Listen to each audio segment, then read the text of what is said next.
Olá, eu sou Ângelo, professor de Biologia, e eu estou aqui nesse vídeo, em primeiro lugar, para agradecer vocês, isso eu quero fazer antes de mais nada, pelo apoio que vocês deram nesse novo projeto, que é o canal no YouTube, para falar sobre assuntos relacionados à biologia. Na verdade, esse não é o meu único trabalho na internet, né? Já tem um outro canal que, se não me engano, deve ter aí uns 7 anos, mas, enfim, foi necessário fazer esse novo canal de comunicação para que eu pudesse falar sobre outras coisas e organizar melhor as minhas publicações. Na verdade, eu quero, em primeiro lugar, agradecer pelo apoio desse início de trabalho nesse novo canal, certo? E, de certa forma, eu preciso justificar um pouco a demora na publicação desse vídeo atual. Acontece que para organizar um canal, você precisa construir uma pauta de assuntos, né? E você, quando constrói uma pauta, você começa a desenvolver aquele assunto e, de repente, um outro assunto de grande relevância acaba atravessando o caminho e exigindo uma certa mudança, né, de pauta. Eu estou falando sobre os problemas de saúde pública que estão afetando o mundo. Na verdade, um deles, o principal, afeta particularmente a China, tá?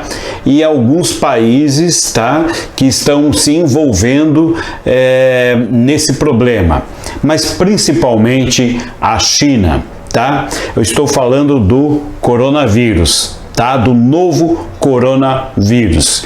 Mas, como eu disse, por conta dessa urgência, né, eu acabei demorando um pouco mais para poder produzir esse novo material. Mas vamos lá.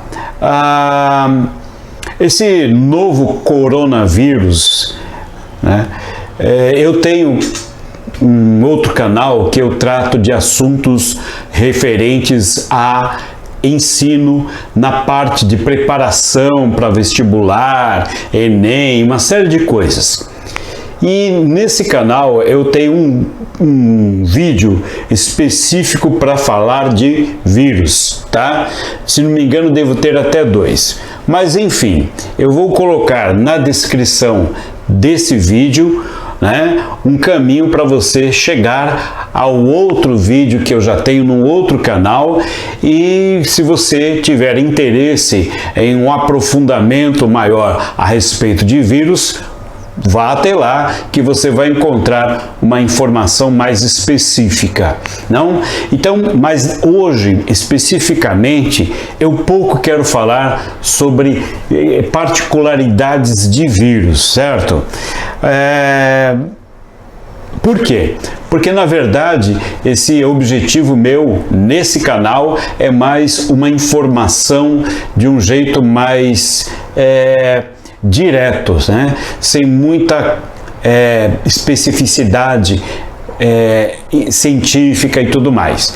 Mas o que eu posso falar para facilitar o entendimento de você que está me assistindo, né?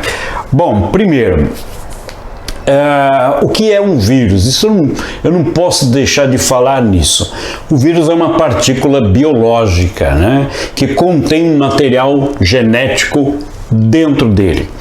Esse material genético é o que dá ao vírus duas coisas importantes: a capacidade de se reproduzir e a capacidade de sofrer mutações.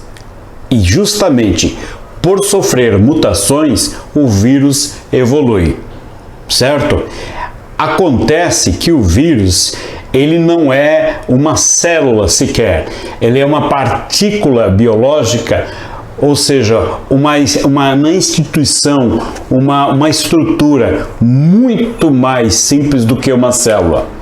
E por ser tão simples assim, o vírus não sabe se reproduzir sozinho. Ele precisa usar as estruturas reprodutoras das células. Por isso, o vírus é um parasita celular obrigatório. Ele necessita de uma célula para fazer lá o seu ritual, né, de ciclo de vida. Muito bem, feito isto, né, eu quero, em primeiro lugar, no sentido de esclarecer que o coronavírus, ele tem esse nome porque ele é um vírus que tem um aspecto, né, de coroa, né? Ou seja, a superfície do vírus, de qualquer vírus, ele cravejada de proteínas que dão esse aspecto como se fosse uma mamona, né? Agora, particularmente as estruturas de proteína que envolvem o vírus foram comparadas às estruturas de uma coroa. É como se ele tivesse um invólucro, né, em forma de coroa, mais parecido com coroa de espinhos, na verdade, mas enfim. Esta que é a característica que dá nome ao coronavírus. Agora, uma coisa que eu acho muito importante eu lembrar para vocês é que outros vírus têm um aspecto semelhante, tá? Mas enfim, por que a gente chama esse vírus de novo coronavírus? Que na verdade, esse vírus, ele não é o vírus, ele é uma família de vírus. Ele não é o indivíduo coronavírus, ele é a família, é um vírus pertencente a uma família. Quer dizer que tem mais aí, tem mais tipos de vírus.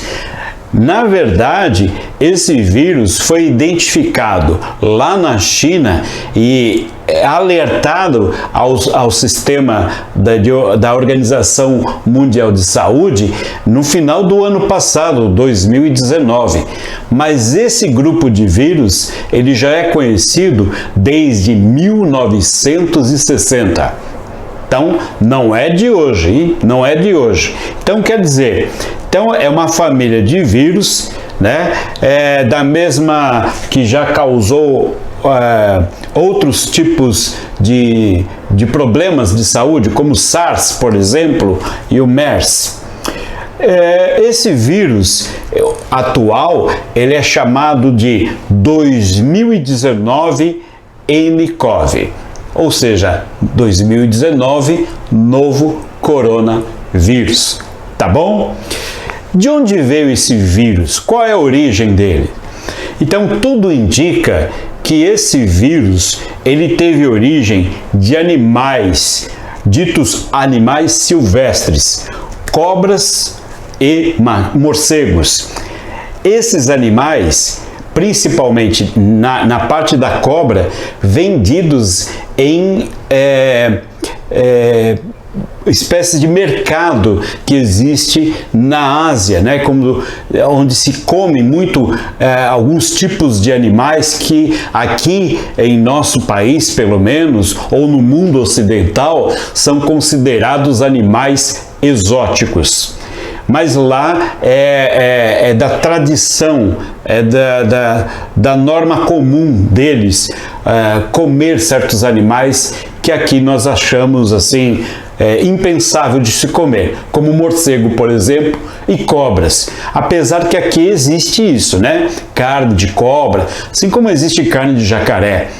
Na verdade, esses vírus, eles habitam animais silvestres e dos animais silvestres, eles passam para os seres humanos.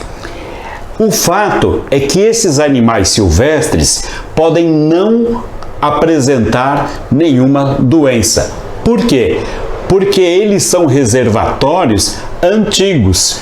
Então a gente volta a raciocinar como fez Charles Darwin. Ou seja, esses animais, eles são hospedeiros de vírus tão antigos que a espécie deles já sofreu uma seleção natural, né? Muitos deles já morreram. Os que estão vivos hoje são animais que já passaram por essa seleção natural e, portanto, não desenvolvem a doença, mas são portadores do vírus. É o que a gente chama portador assintomático. O contato com esses animais pode transmitir o vírus. Aí, o vírus causa esse problema no ser humano porque o vírus não está adaptado à biologia do ser humano. É um ambiente diferente para o vírus, assim como o vírus é uma estrutura diferente para o nosso organismo, que ainda não aprendeu a lidar com esse vírus, com esse novo intruso.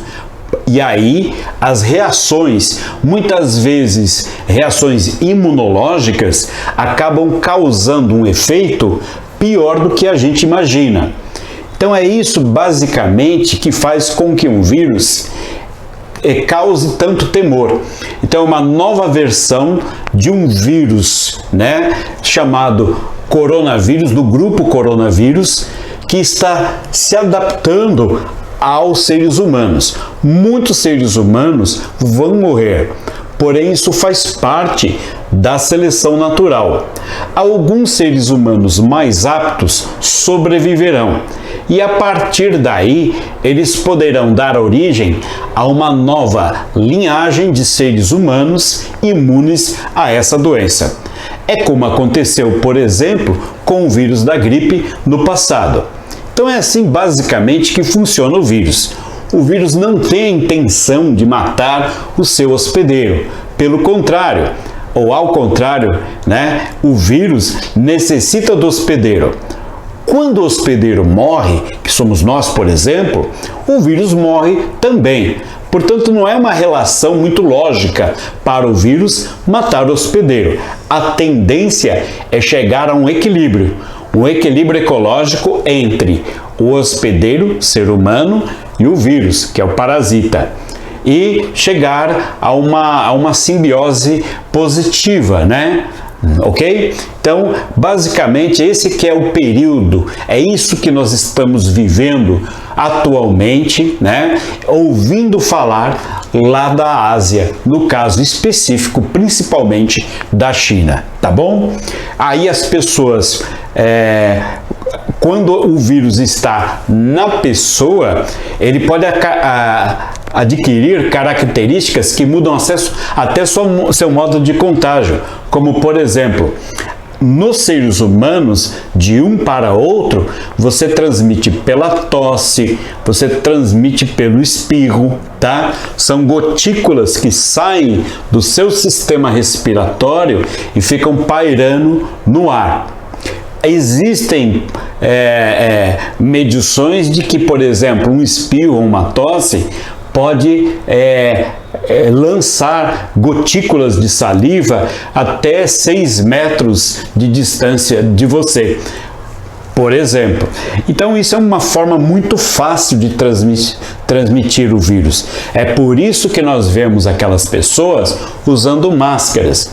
A máscara, ela filtra o ar, mas de quem está com a saliva para fora, ou seja, a máscara ajuda você a não transmitir, não evita que você contraia, tá bom?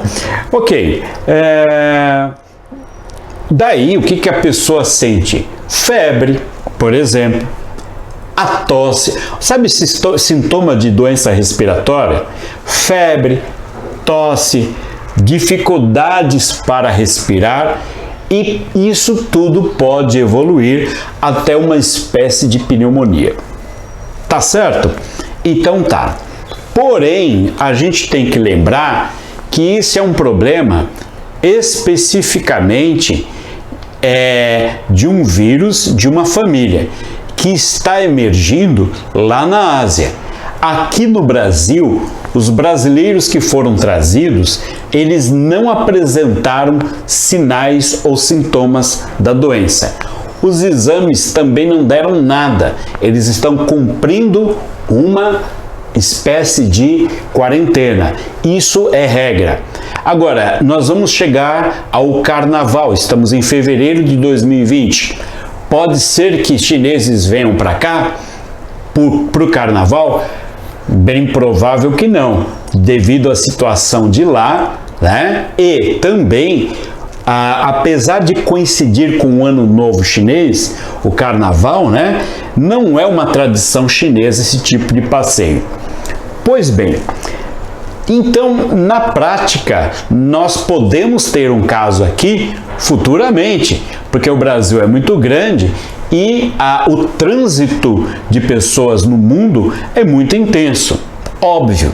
Porém, por enquanto, existem coisas mais importantes para a gente se preocupar, como, por exemplo, o vírus da dengue. Por que a gente não para um pouco para pensar nele? Afinal de contas, gente, nós já temos este ano, tá? 2020. Nós já temos em fevereiro de 2020, nós temos simplesmente, se olhar aqui que data que é hoje, pode ser que o que eu fale não esteja nem muito atualizado. Hoje é dia 12. Ok, a última informação que eu tenho, nós temos até o presente momento 30 mil casos de dengue em 2020. Isso sim é um fator de preocupação. Dores no corpo, dores nas articulações, dor de cabeça, febre, manchas pelo corpo podem ser sinais de dengue. E uma coisa que a gente pode fazer, como eu estava falando no começo do vídeo, a gente ouve muito falar de coronavírus, mas a pauta da imprensa é esse. Mas também a nossa preocupação em particular é com o vírus da dengue. E para terminar, deixa eu contar só uma historinha para vocês. A questão da vacina. Nós não estamos em condições de usufruir de uma vacina para dengue ainda, que é um problema nosso, transmitido pelo mosquito Aedes aegypti. Ou seja, tecnicamente é mais fácil você adquirir uma doença respiratória como o coronavírus do que uma causada por mosquito, porque aí o mosquito precisa picar a sua pele.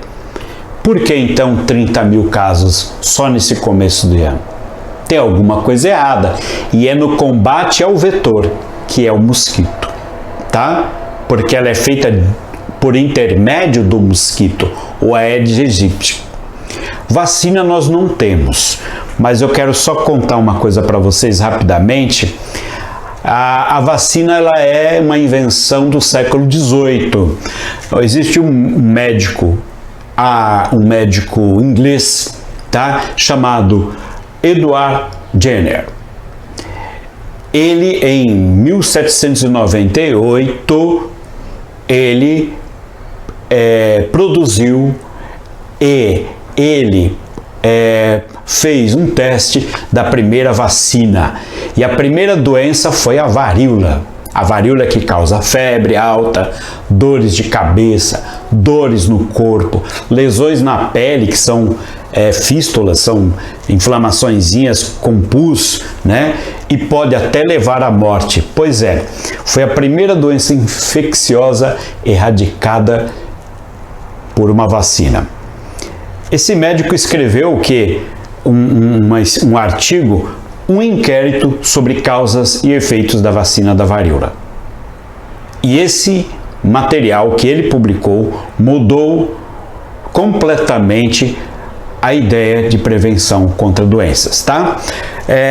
Como foi criada a primeira vacina? Repare bem, ele percebeu que existia a varíola humana e uma varíola bovina, e que principalmente mulheres que ordenhavam vacas tinham uma forma branda de varíola, tá? Que elas se acostumavam.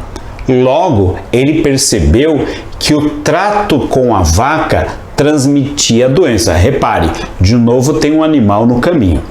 Aí o que ele fez? Como essas mulheres, elas tinham de vez em quando só uma febrinha, o que ele fez? Do pus de uma dessas mulheres, eu tenho até o nome dela, Sarah Nelmer, ele pegou o pus dela e inoculou numa criança. Olha só, uma criança de 8 anos, James Phipps. O James foi a primeira criança a receber uma vacina, o primeiro ser humano a receber uma vacina no mundo. 8 anos de idade, hein? Há quem diga que esse menino era o filho dele, do médico. Repara bem, vejam só. Aí o que aconteceu? Ele ficou meio dodóizinho e tal, teve uma febrinha e tal, passou. Por quê?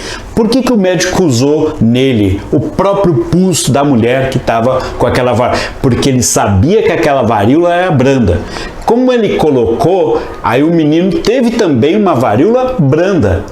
Quer dizer, o vírus já estava adaptado para causar uma infecção branda. Maneira fácil de curar.